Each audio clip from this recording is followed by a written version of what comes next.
A'udzu billahi minasyaitonir rajim. Bismillahirrahmanirrahim. Assalamualaikum warahmatullahi wabarakatuh. Kembali lagi bersama Mang Sukir di channel Sampul Hitam yang tentunya akan berbagi cerita. Dan untuk cerita kali ini masih melanjutkan cerita yang sebelumnya yang berjudul Bayi yang Kutemukan di Samping Mayat Ibunya. Cerita ini ditulis oleh Ratingkem. Dan bagi teman-teman yang ingin membacanya secara langsung atau teman-teman ingin membaca koleksi-koleksi ceritanya, teman-teman bisa langsung kunjungi link yang saya sudah siapkan ada di deskripsi. Dan tak usah berlama-lama, mari kita ke ceritanya. Selamat mendengarkan.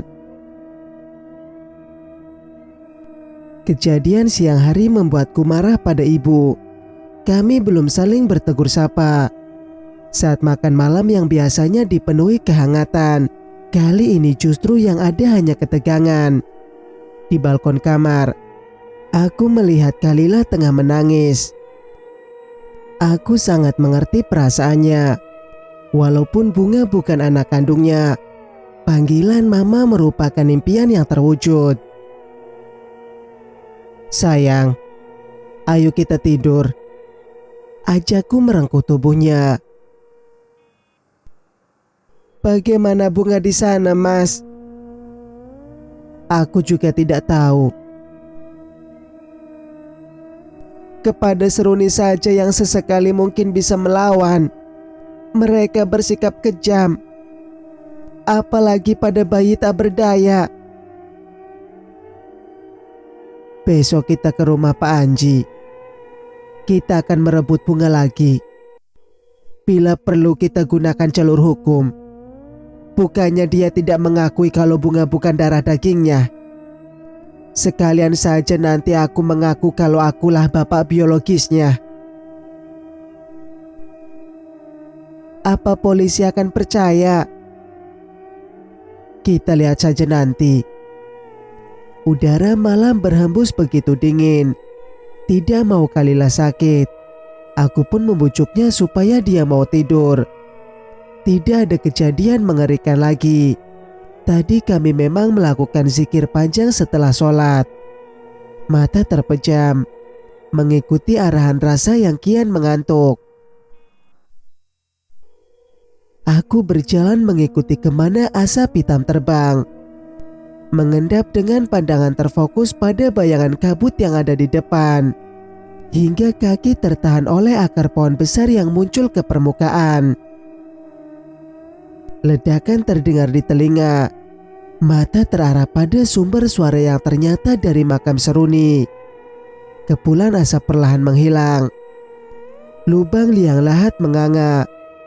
Aku mendekat untuk melihat lebih jelas apa yang terjadi. Dek. Tangan besar berlumuran darah muncul. Disusul sosok wanita dengan wajah hancur tak berbentuk. Tolong aku, Nathan. Desa yang punya jasad. Siapa kamu? Kepala terpenggal, menggelinding menjauhi liang lahat. Darahku berdesir kian hebat. Apalagi tangan yang tadi melambai seolah mendekati tubuhku. Seruni terduduk. Ternyata hanya mimpi. Peluh membasahi sekujur tubuh, seperti habis berlari kiloan meter. Apa yang terjadi dengan makam Seruni?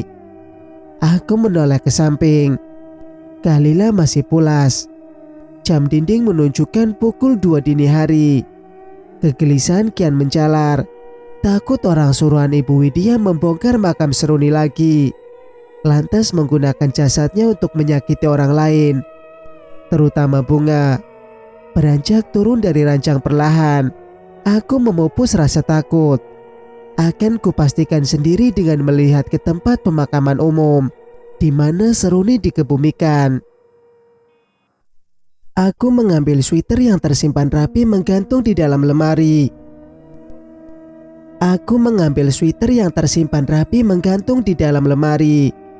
Piyama yang kukenakan tidak akan bisa melindungiku dari dinginnya udara dini hari. mengambil sepeda gunung yang ada di garasi. Aku sengaja tidak mau membangunkan Pak Sugeng. Lagian, jarak makam tidak terlalu jauh. Jalan kian remang karena ada beberapa warga komplek yang sudah mematikan lampu. Mungkin sebagian sudah ada yang bangun. Biasanya para pedagang yang tengah menyiapkan jualan agar siap kala matahari sudah tampak. Setibanya di pintu masuk makam, aku mengamati sekitar. Tidak ada tanda-tanda habis terjadi tragedi. Entah keberanian dari mana sehingga aku berjalan tanpa ragu menuju makam Seruni. Setelah sepeda ku biarkan tergeletak di dekat pohon besar, semerbak bau kemenyan tertangkap hidung. Aku menajamkan pandangan mengikuti gerak hidung. Sepanjang mata membulat tatkala melihat seorang wanita tengah berpakaian seksi, tengah bersimpu di depan makam.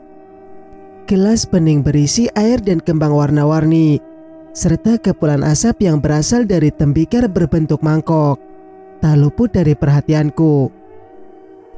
Wanita berambut panjang itu merapalkan sesuatu. Tubuhku kaku. Bahkan untuk sekedar menggaruk kening yang tergigit nyamuk pun tidak bisa. Menunggu. Hampir 10 menit wanita itu berdiri. Baju yang ia kenakan ditanggalkan. Aku tidak mau mengambil kesempatan melihat yang haram. Kelopak mata ini aku turunkan. Ketika perlahan ku buka lagi, wanita tadi berubah jadi sosok menyeramkan. Rambut panjangnya berantakan, wajah pucat dengan mata terlingkar hitam, dan bibir kecoklatan darah. Tangan berkuku panjang mengambil gelas berisi air kembang, kemudian menegaknya. Setelah habis ia terbang sambil berteriak. Jantungku berhenti seketika itu juga. Dada yang sesak hampir merobohkan raga yang seolah tak bertulang. Bayangan raib, seiring hilangnya suara gelak dan mengerikan. Aku mengatur kembali ritme jantung, menghela nafas supaya debaran di dada tidak lagi berantakan. Lemas, aku duduk sebentar sebelum melanjutkan langkah menuju makam Seruni yang tidak jauh lagi. Penampakan tadi apa mungkin yang namanya pesugihan? Kaki masih gamang untuk melangkah, tapi akhirnya tiba juga. Makam Seruni tidak ada lagi yang berubah. Rumput segar yang sengaja aku tanam di atasnya tampak terawat. Maju. Tinggal 10 langkah lagi aku dapat memegang nisanta bernama milik Seruni. Namun, sekali lagi kaki ini tercekat. Bukan karena ada akar pohon besar yang melilit seperti dalam mimpi, melainkan aku melihat Seruni dari arwah berlawanan datang sambil membawa kepala seseorang. Tangannya utuh, tidak lagi buntung seperti biasa. Mendekat, semakin mendekat. Kepala yang ditentang Seruni sudah dapat aku kenali. Bu Widya, apakah Seruni nekat membunuh wanita jahat itu?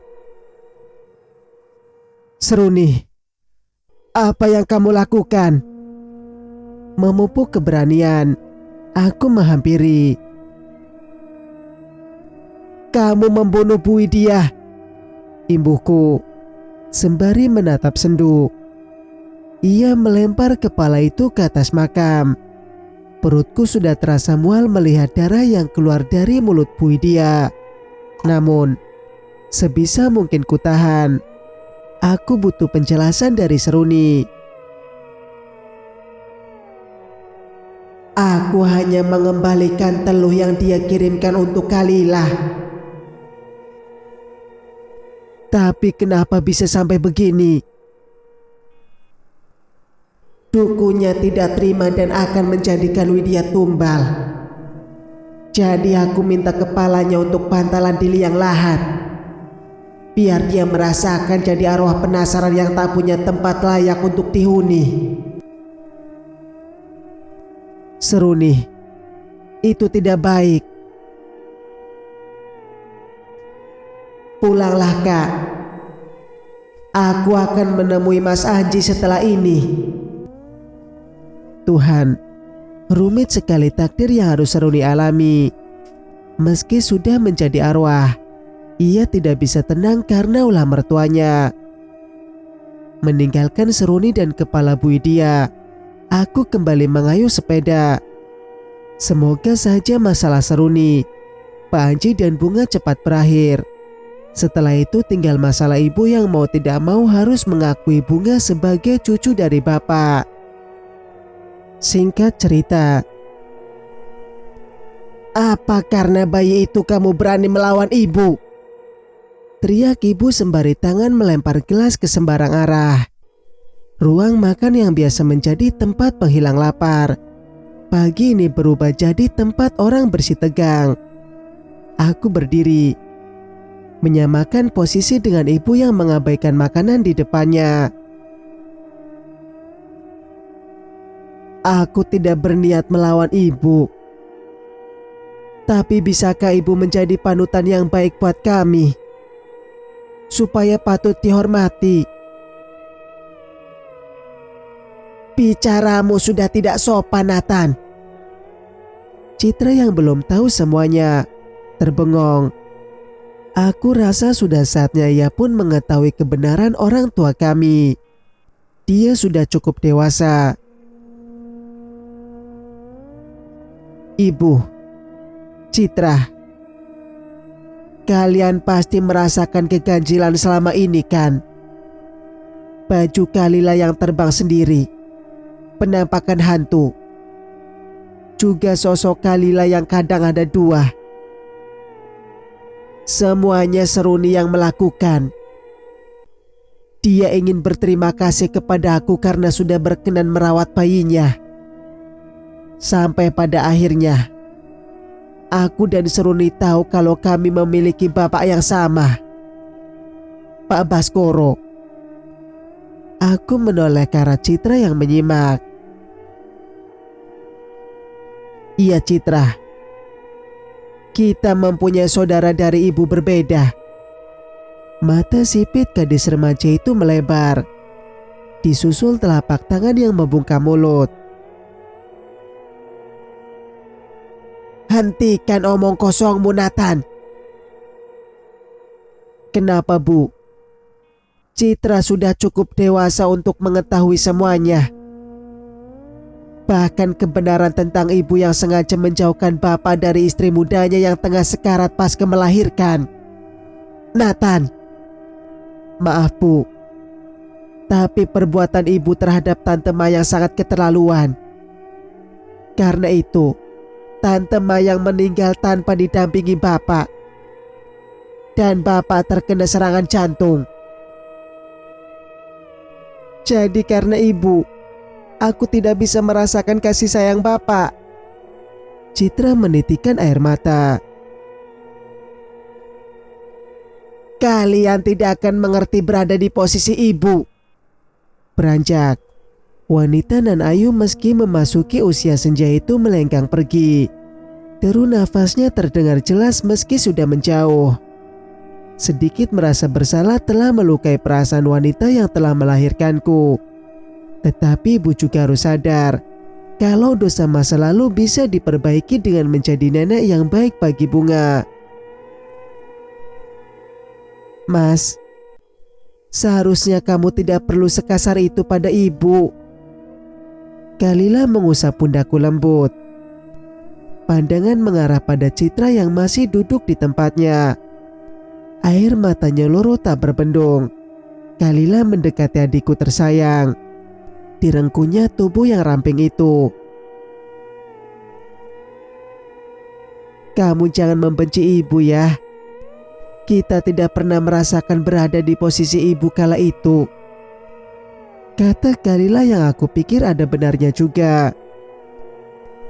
Kita tidak akan pernah memahami apa yang orang lain rasakan. Karena kita tidak pernah berada di posisi mereka. Dengan menghakimi, itu sama saja menjadikan kita seperti cenayang yang sok-sokan tahu kehidupan orang lain.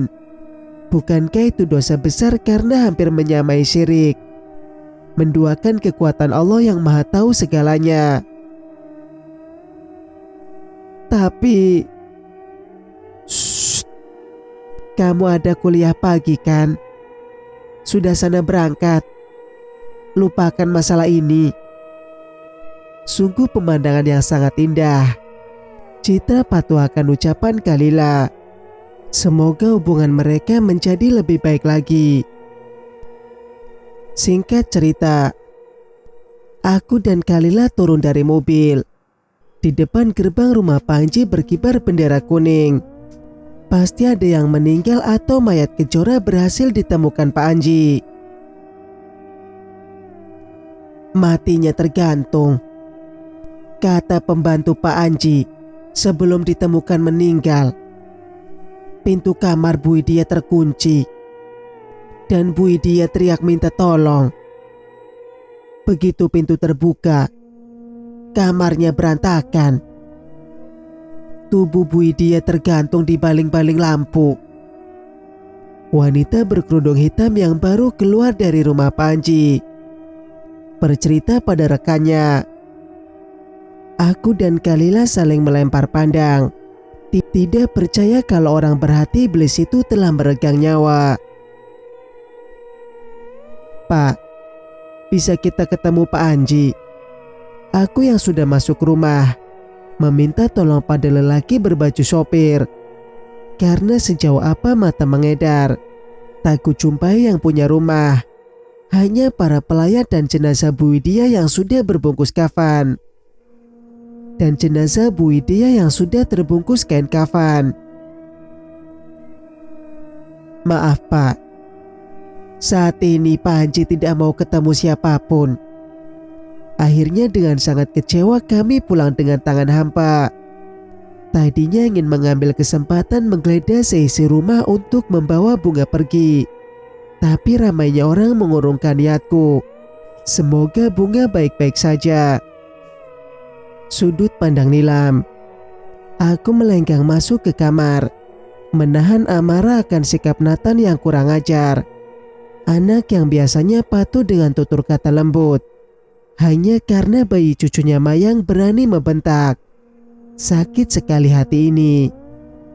Kebencianku terhadap Mayang yang sering dilampiaskan pada Kalila jelas bukannya tanpa alasan. Menjadi istri pertama namun selalu menjadi yang kedua. Wanita mana yang tak terluka mendapati ketidakadilan itu? Dan dalam sikap Kalila aku melihat Mayang. Aku ingin sekali membenci Mas Baskoro. Tetapi rasa cintaku setinggi Himalaya. Mana bisa dikalahkan benci. Aku mengambil album foto pernikahan.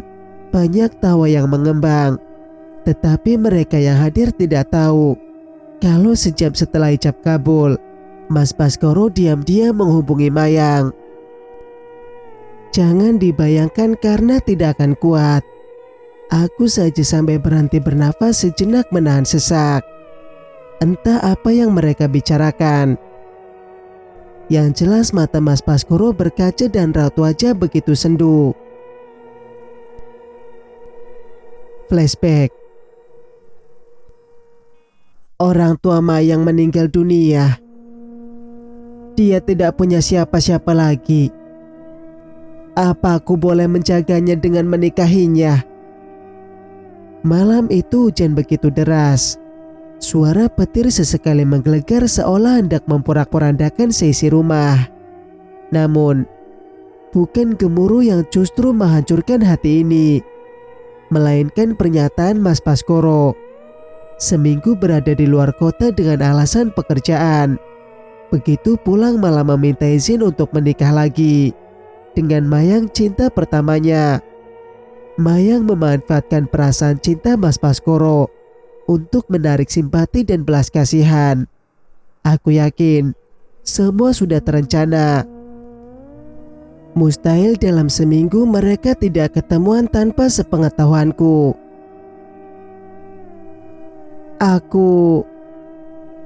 Otakku berputar jawaban apa yang harus akan kuberikan. Seandainya aku menolak, apa ada jaminan mereka tidak akan menikah diam-diam? Bukankah lebih baik menikah di depanku supaya aku bisa mengawasi mereka? Baiklah Mas, kalian boleh menikah. Tapi aku tidak mau tinggal dalam satu rumah. Kasihan Nathan, dia masih kecil. Kalau perhatianmu terbagi di rumah ini, Nathan bisa terluka. Pernikahan kedua suamiku pun terjadi. Sejak saat itu aku harus berlakon jadi istri yang ikhlas, sabar dengan selalu mengulum senyum setiap Mas Baskoro menceritakan harinya bersama Mayang di hadapanku. Sakit, ulu hati terasa berkeping, hingga hampir memupuskan kewarasanku. Suatu hari, Mas Baskoro memberitahu kalau Mayang hamil. Kepingan yang hancur semakin porak-poranda. Apalagi suamiku lebih sering menghabiskan waktu bersama istri keduanya. Bu, Papa kok nggak pulang-pulang? Pertanyaan Nathan yang membuatku semakin sedih. Papa keluar kota, Nak. Lagi kerja. Dan selalu begitu aku menjawab. Hingga sebuah kecelakaan membuatku semakin membenci Mayang.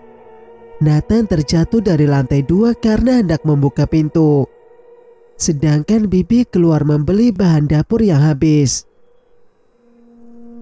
Nathan, aku membopong tubuh kecil itu. Terkejut, rupanya yang berdiri di depan pintu adalah Mayang. Mbak, Nathan kenapa? Tanyanya sok panik. Tidak menjawab. Aku langsung meminta Sugeng mengantarkanku ke rumah sakit. Kebetulan rumahku dan Sugeng tidak berjauhan. Di rumah sakit Nathan kritis. Ia membutuhkan banyak darah. Stoknya kosong dan ketika Sugeng mencari di PMI, ternyata kosong juga. Aku putus asa.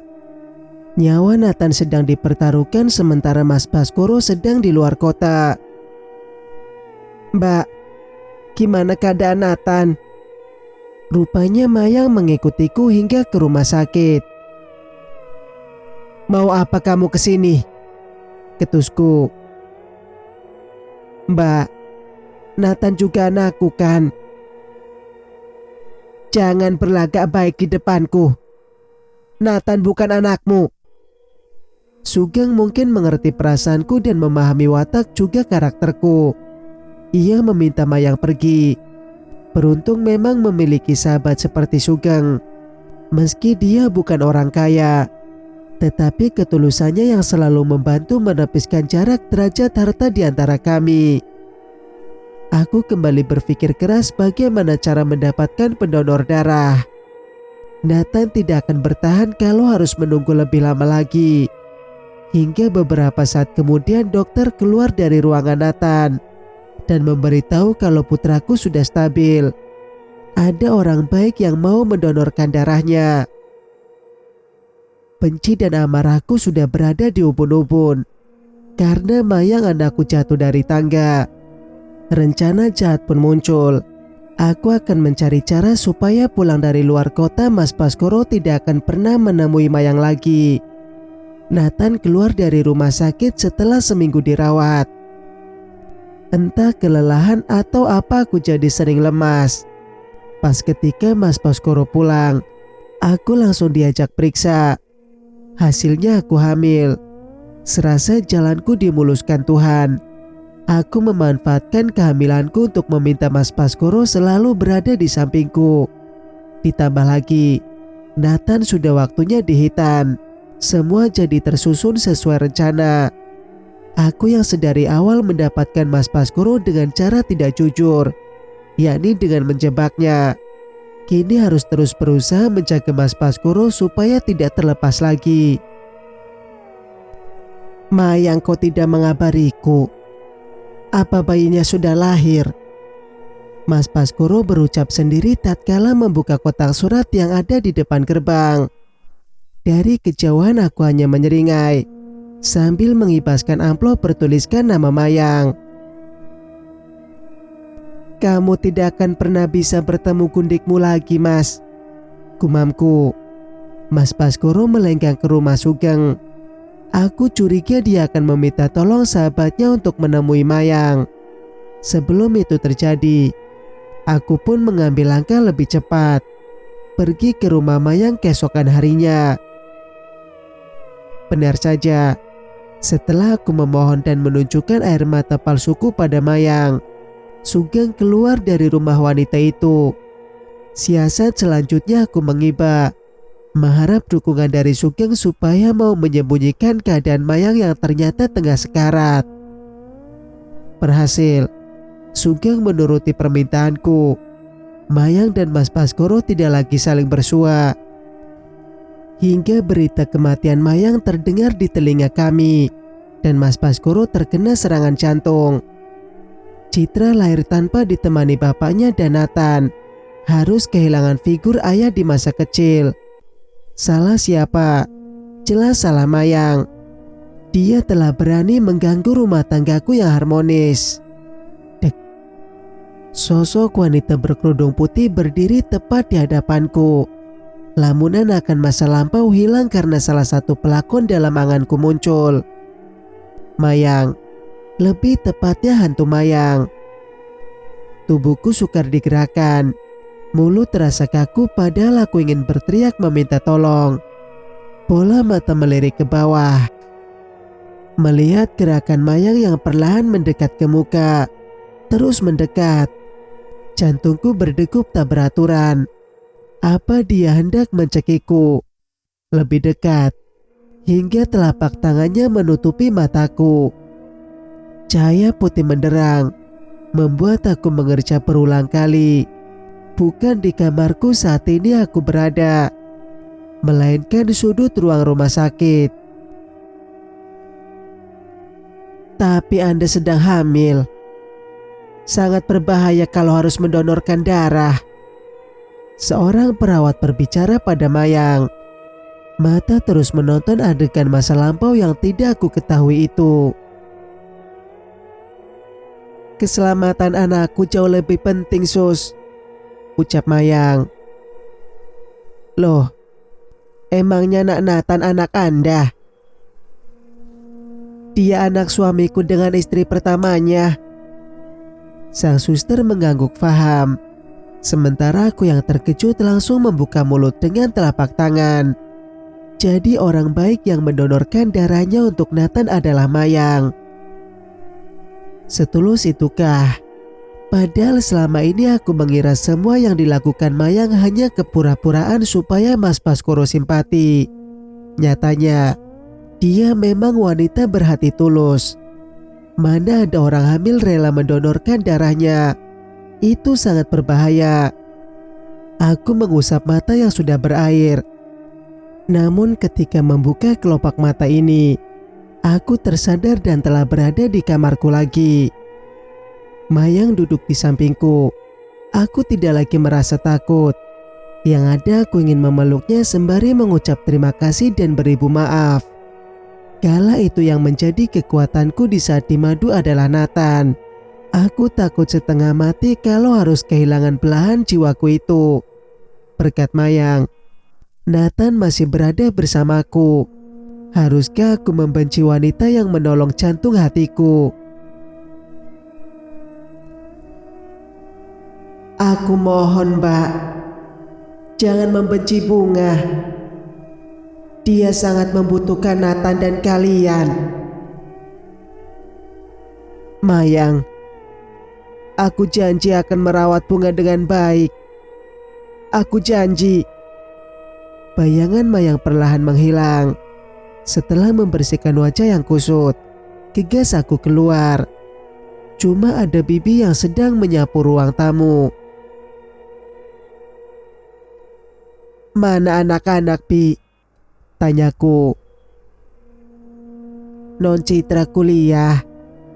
Pak Nathan dan Bu Kalila katanya mau menjemput Bunga, terang Bibi. Menit kemudian, suara mobil Nathan terdengar memasuki halaman. Aku pun keluar untuk melihat. Kalila membuka pintu mobil. Mana Bunga? Kenapa tidak ikut bersama kalian? Sepertinya ucapanku terdengar aneh di telinga mereka. Tampak dari raut wajah yang melongo. Kalau tidak dengan mereka, bagaimana nasib bayi yang ditemukan di samping mayat ibunya itu. Sudut pandang Anji. Aku telah berhasil membawa Tiara pulang, kata ibu, dengan menyandera bayi yang sering dipanggil Bunga oleh keluarga Nathan itu. Aku bisa cepat mendapatkan informasi tentang makam Seruni. Wanita jalang yang tega selingkuh dengan lelaki beristri. Menatapi wajah mungil yang tengah terlelap membuat hatiku terenyuh. Apa benar bayi yang selama ini mewarnai hariku dengan tawa bukan anak kandungku? Entahlah, meski batin berontak, tapi semua alibi yang ibu ucapkan cukup meyakinkan. Ibu sering menangguhi Seruni bicara dengan lelaki asing di luar gerbang. Ibu juga sering melihat Seruni keluar malam saat aku keluar kota. Dan terakhir, ibu menunjukkan luka lebam di pipi bekas tamparan Seruni ketika dia mau pergi dengan selingkuhannya yang ternyata Nathan. Bukti nyata yang tidak bisa aku sangka lagi, yakni surat dari Seruni yang sengaja diletakkan di atas meja. Lantas, apa ada alasan untukku tidak mempercayai ibu? Wanita yang sangat menyayangiku layaknya anak kandung sendiri. Murni asisten rumah tangga yang aku pinta khusus menjaga Tiara. Masuk. Ia menaruh termos juga susu untuk Tiara di atas nakas. Anteng ya Pak, seperti biasanya. Aku mengangguk, tapi sekilas menatap wajah Murni, seperti ada yang tertahan. Dapat jelas kulihat matanya berkaca. Apa yang sedang kamu pikirkan, Murni? Jangan terlalu menyayangi anak itu. Setelah aku tahu makam Seruni, anak itu akan aku kembalikan pada bapaknya. Tapi bukankah Pak Anji bapaknya? Bukan. Dia anak Seruni dan Nathan. Suasana hatiku sudah tersulut emosi. Berbalik, aku bergegas untuk keluar dari bilik Murni. Tunggu Pak, aku tidak bisa cerita apapun. Selain takut, Papa juga tidak akan percaya. Tapi bukankah di rumah ini ada CCTV? Tolong Bapak lihat rekaman sejak pertama Bu Seruni masuk rumah ini, pinta Murni. Pipinya sudah basah. Aku tidak mengerti maksudnya memintaku melakukan itu. Tapi apa salahnya melihat bukan? Aku juga ingin tahu sejak kapan Seruni dan Nathan menjalin hubungan. Di ruang security, aku memasuki bilik yang menyimpan semua rekaman rumah ini. Sekalian aku juga ingin mencari petunjuk soal Kejora. Kata ibu, bisa saja Kejora diculik Nathan. Karena menurut wanita parubaya itu, Kejora sempat menangguhi Nathan berada di kamar Seruni. Semua kejadian tidak ada yang mencurigakan. Hingga tamparan pertama ibu terputar di hari kelima aku menikah. Padahal kesalahan Seruni cukup sepele, hanya menumpahkan es jeruk ke pangkuan ibu. Selanjutnya kekerasan ibu semakin banyak terputar. Ada yang lebih mengejutkan ketimbang pukulan atau tamparan. Rupanya, ibu yang telah mendorong kakeknya Seruni. Lantas kenapa rekaman CCTV yang ibu tunjukkan dulu sangat berbeda? Terus memutar tanpa jeda. Hari di mana Seruni kabur. Ternyata semua ulah ibu. Bahkan ia mengancam Seruni melukai Tiara. Ya Tuhan, wanita macam apa yang selama ini aku anggap ibu terbaik? Bagaimana bisa sikapnya taubah artis yang pandai berlakon? Di depanku dia menjadi bidadari, tapi di belakang nyatanya dia iblis. Ibu yang baik, tapi mertua zalim dan pembunuh. Teriakan terdengar dari kamar ibu. Gegas aku berlari. Meski sejujurnya rasa sayang seketika lenyap. Kejahatannya melampaui batas. Ia bahkan tega memberiku obat secara diam-diam. Entah obat apa itu. Mungkinkah obat yang selama ini membuat kepalaku sakit? Ada apa, Bi? Tanyaku pada Bibi dan dua asisten rumah tangga lainnya. Nggak tahu, Pak. Bu Widya teriak-teriak. Terus kayak ada barang-barang yang terlempar. Jawab Bibi dengan wajah cemasnya.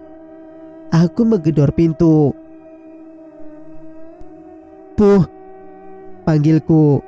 Tapi tak ada jawaban. Malah terdengar ibu semakin histeris. Jangan makan aku. Pergi sana ke Mbah Darmaji. Seruan yang aku yakini muncul dari mulut ibu.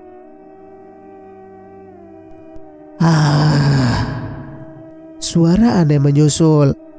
Raungan seperti binatang buas menggema seisi rumah. Pak, apa itu? Bibi terbata. Tanganku memutar gagang pintu, tapi ternyata terkunci. Mendorong dengan lengan sekuat tenaga, tetap tidak terbuka. Bi, kamu panggil Pak Saman. Titahku.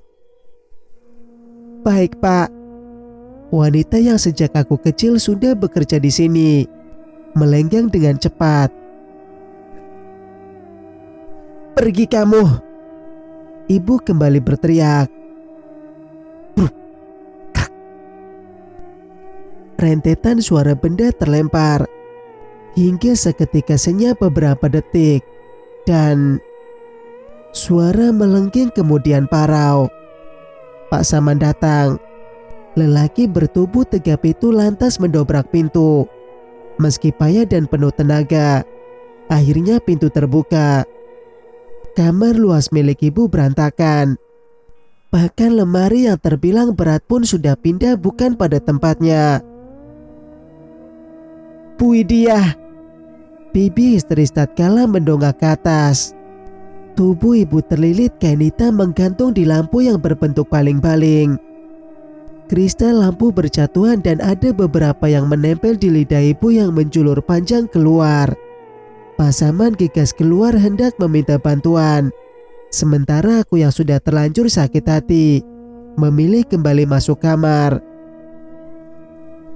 Bi, kamu urus semuanya. Baik, Pak. Bibi masih tampak syok. Aku duduk di tepi ranjang dengan tatapan kosong. Otakku serasa tak mampu berpikir dan sulit membedakan apa ini nyata atau mimpi yang esok hari saat aku terjaga akan hilang. Kebenaran tentang ibu yang terekam CCTV, Seruni yang terzolimi, dan terakhir kematian ibu yang misterius. Apa ini? Kepalaku nyeri mencoba memaknai semuanya. Perlahan tanganku serasa ada yang menyentuh. Menunduk ke samping jemari dan lembut terlihat membelai. Mendongak. Sosok yang selama ini aku rindukan muncul. Seruni, istri tercintaku. Wajahnya pucat. Kurat di bibir tampak menggantikan gincu merah yang biasa ia pakai. Rambut yang biasa dikuncir ke atas memperlihatkan leher indahnya. Kini terurai hingga kasur. Aku tidak dapat menahan air mata. Dosaku padanya tidak terampuni. Selama ini aku yang merasa sudah menjalankan kewajiban sebagai suami bertanggung jawab. Ternyata justru suami yang jahat karena membiarkan istriku teraniaya di rumah sendiri. Bagaimana untukku menembusnya? Menyantuni 1000 anak yatim pun dirasa tidak akan cukup membasuh dosa dalam diri. Tampar aku, Seruni. Bila perlu ajak aku bersamamu. Parauku. Aku sudah tahu semuanya. Aku menyesal terlalu mempercayai wanita biadab itu. Imbuhku. Darah berwarna maron keluar dari sudut mata. Kepala beraroma melati menyandar di pundak. Tidak ada isakan. Tetapi aku yakin ia tengah merasakan apa yang aku rasa. Aku memejamkan mata untuk menikmati sentuhan semu tapi sangat nyata. Hingga adegan saat Seruni keluar dari rumah tergambar di pelupuk mata. Hanya mengenakan daster, Seruni yang menggendong Tiara nekat pergi karena ancaman ibu. Motor yang aku hadiahkan untuk kakeknya dulu menjadi kendaraan yang ia pilih. Ikuti dia, titah ibu pada dua bodyguardnya. Tunggu bu, gimana kalau kita saja yang ngikutin Seruni? Aku penasaran kemana dia akan pergi. Selah Kejora. Ibu menuruti permintaan putrinya, mengemudi sendiri mobil pribadinya. Ia mengikuti Seruni yang berkendara begitu lamban. Jalanan sudah sepi. Ibu punya rencana lain. Bibir ibu terangkat sebelah dengan mata penuh tatapan jahat. Apa bu? Jangan bilang ibu akan menabraknya. Kalau iya memangnya kenapa? Bu, jangan nekat. Bukannya menuruti perkataan Kejora, ibu malah tancap gas kemudian menabrak mobil ke arah Seruni. Kecelakaan terencana pun tak terelakkan. Mobil itu melaju lebih cepat meninggalkan Seruni dan Tiara yang tergelincir jauh. Tubuh di atas motor terpental meski sambil menggendong Tiara. Seruni tidak mau melepaskan buah hatinya. Kain embanan yang terlepas, tangan yang memegang Tiara terlempar ke trotoar. Setelah mobil truk menabrak motor hingga porak-poranda. Tiara yang mendekap tangan yang patah menangis, sedangkan jasad Seruni beberapa bagian terpisah. Arwah keluar. Ia meminta bantuan mobil yang melintas. Mobil Nathan. Air mataku terurai. Tidak tahan melihat adegan yang telah merenggut nyawa Seruni. Membuka mata perlahan. Seruni sudah tidak ada. Kutampar berulang kali pipi ini. Nyeri. Tapi aku merasa telah menjadi suami terjahat dan terbodoh. Seruni, apa aku sanggup membesarkan anak kita tanpa kamu? Singkat cerita, sudut pandang Nathan. Mana Bunga? Kenapa tidak ikut bersama kalian? Tanya ibu begitu aku dan Kalila tiba di rumah. Jelas itu merupakan pertanyaan yang menurut kami aneh. Apa ibu mulai peduli dengan bayi itu? Atau maksud pertanyaannya hanya ingin memastikan kalau Bunga tidak akan kembali? Kenapa kalian bengong? Ibu tanya. Di mana Bunga? Kalila mendekati ibu. Bunga di rumah Pak Anji, Bu. Kami belum bisa membawa Bunga karena di sana sedang berkabung. Ibunya Pak Anji meninggal, jelasnya. Padahal ibu ingin bermain dengan Bunga. Satu lagi ucapan ibu yang membuatku tercekat. Ibu sudah mau menerima Bunga. Tentu, dia anak yang lucu. Meski terkesan gengsi mengakui, tapi dapat dilihat kalau ibu sudah bersedia menganggap Bunga sebagai cucu kesayangannya lagi. Wanita parubaya itu melenggang masuk, sementara aku pamit ke kantor. Hati-hati mas, walaupun Bu Idia sudah meninggal, kamu tetap harus berjaga-jaga. Takutnya Pak Anji masih menganggap kamu selingkuhan Seruni. Iya sayang, kamu juga baik-baik di rumah ya. Masak yang enak. Hari ini aku akan pulang cepat. Siap suamiku, balas Kalila dengan senyum merekah. Setiap mau bekerja dibekali senyum manis istriku, aku jadi bersemangat. Rasanya kebahagiaan dunia berada dalam genggaman. Kalila adalah anugerah terindah dari Tuhan. Ponsel Pak Sugeng berdering. "Angkat saja, Pak." Lelaki parubaya itu merogoh saku baju kemudian menerima panggilan yang masuk. "Waalaikumsalam." "Baiklah. Setelah mengantar Pak Nathan aku akan pulang." Benda kecil pipi tangan Pak Sugeng kembali masuk kantong. "Siapa, Pak?" "Istri saya." "Kalau boleh tahu ada apa ya? Tumben ngubungi Bapak di jam kerja." "Katanya perutnya sakit, minta diantar ke rumah sakit. Tapi nanti setelah saya mengantar Bapak." "Berhenti," ujarku. Seketika mobil direm. Pak Sugeng menoleh ke arahku meminta penjelasan. "Kenapa berhenti, Pak?" "Kita balik lagi ke rumah Bapak. Kita antar Bu Emma ke rumah sakit." "Tapi bukannya Bapak ada rapat penting?" "Tidak lebih penting dari kesehatan Bu Emma."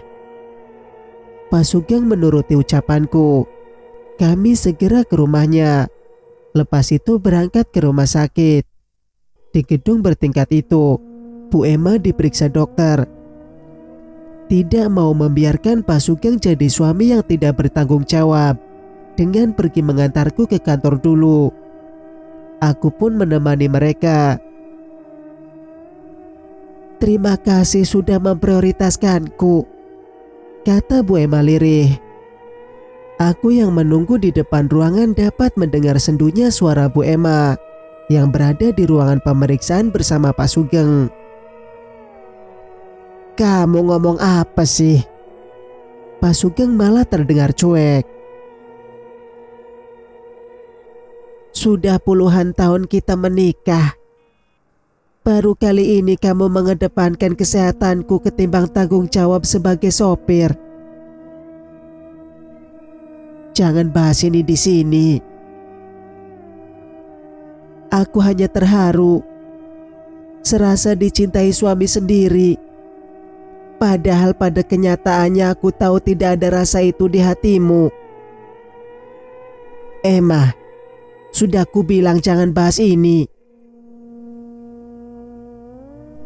"Kamu takut Pak Nathan tahu kalau sopirnya menaruh hati pada ibunya." "Emma, kamu..." Ucapan Pak Sugeng terpotong oleh suara dokter yang memberi hasil pemeriksaan sekaligus resep obat. Percakapan singkat yang aku dengar cukup membuatku terkejut. Hubungan tanpa cinta selama berpuluh-puluh tahun yang mereka jalani nyaris tanpa celah. Sebagai sesama lelaki aku bisa memahami perasaan Pak Sugeng. Tapi aku tidak bisa mendukungnya dengan terus menaruh hati pada wanita lain selain istri sendiri. Sebuah ide muncul. Aku pun berinisiatif untuk membiarkan mereka pulang berdua. "Pak, aku pergi ke kantor naik taksi. Bapak rawat saja Bu Emma. Pulangnya juga tidak usah dijemput. Kalau Bapak tetap menjemput, aku serius akan memecat Bapak." Kukirim pesan dengan sedikit ancaman. Aku menyayangi Pak Sugeng layaknya seperti bapak sendiri. Tetapi aku tidak mau dia terus mendamba ibu. Sementara Bu Emma tulus mencintainya dan ikhlas menemani hingga puluhan tahun meski tanpa balasan cinta. Singkat cerita, berangkat naik taksi, pulang pun naik taksi. Tadinya aku pikir pekerjaan di kantor tidak akan sebanyak ini. Aku sampai mengirim pesan permintaan maafku pada Kalila. Dan seperti biasa, ia selalu memahami pekerjaanku. "Kompleks Pelita Jaya nomor 10, kataku pada pengemudi taksi yang aku order melalui aplikasi. Mobil melaju. Berasa tidak biasanya yang sepanjang perjalanan selalu ngobrol dengan Pak Sugeng. Kali ini, aku lebih memilih menonton berita lewat ponsel. Sebuah kecelakaan maut terjadi sore tadi. Pengendara mobil yang diduga tengah mabuk berat menabrak gerobak penjual kaki lima. Si penjual tidak mengalami luka serius, tapi pengemudi mobil itu tewas seketika. Akhir-akhir ini marak sekali kecelakaan lalu lintas.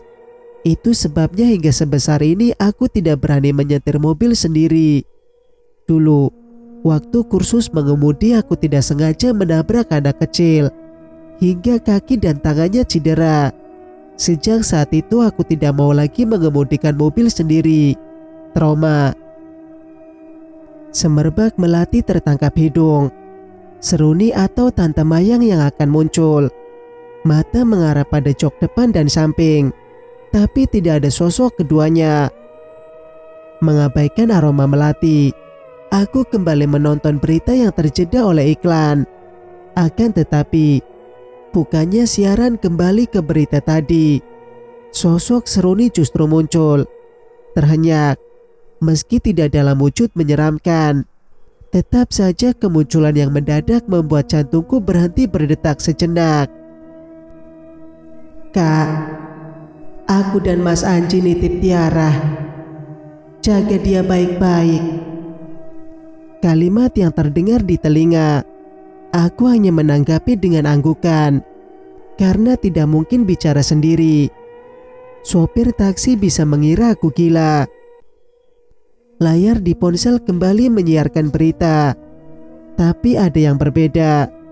Ada Seruni di tengah kerumunan orang yang sedang membantu proses evakuasi korban. Seruni terbang sembari menarik seorang laki-laki berlumuran darah. Aku menajamkan pandangan. Apa itu Pak Anji? Si korban kecelakaan. Notif pesan masuk dari Kayla. Mas, cepat pulang. Bunga sudah menunggumu sejak tadi. Membaca kata Bunga, otakku mulai menduga-duga. Jangan-jangan Pak Anji yang mengantarkan Bunga ke rumah. Lalu pulangnya menenggak minuman beralkohol sehingga menyebabkan kecelakaan.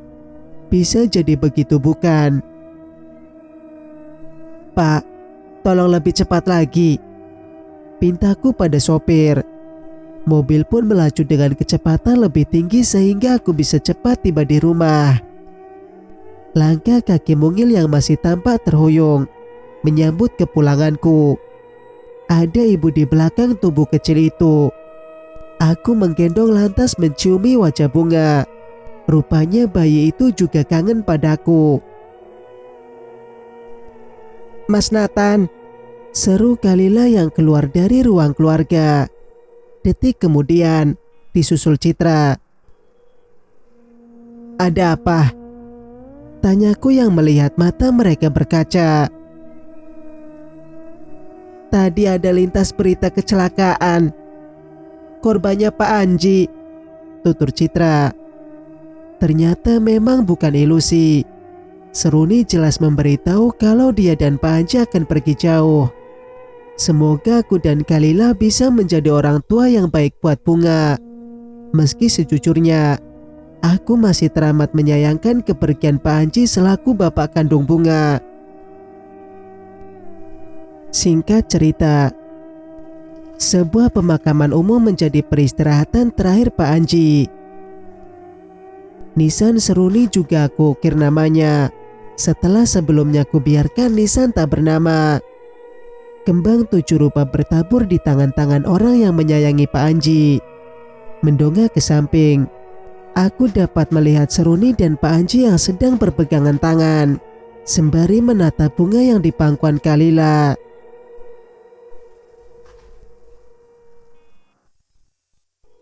Cerita pun selesai. Semoga cerita ini dapat memberikan pembelajaran kepada kita semua, bahwasanya dalam sebuah ikatan, kunci utamanya adalah saling percaya. Dan bagi teman-teman yang suka dengan ceritanya, jangan lupa untuk like, komen, dan subscribe channel ini agar bisa mendengarkan cerita-cerita berikutnya. Wassalamualaikum warahmatullahi wabarakatuh.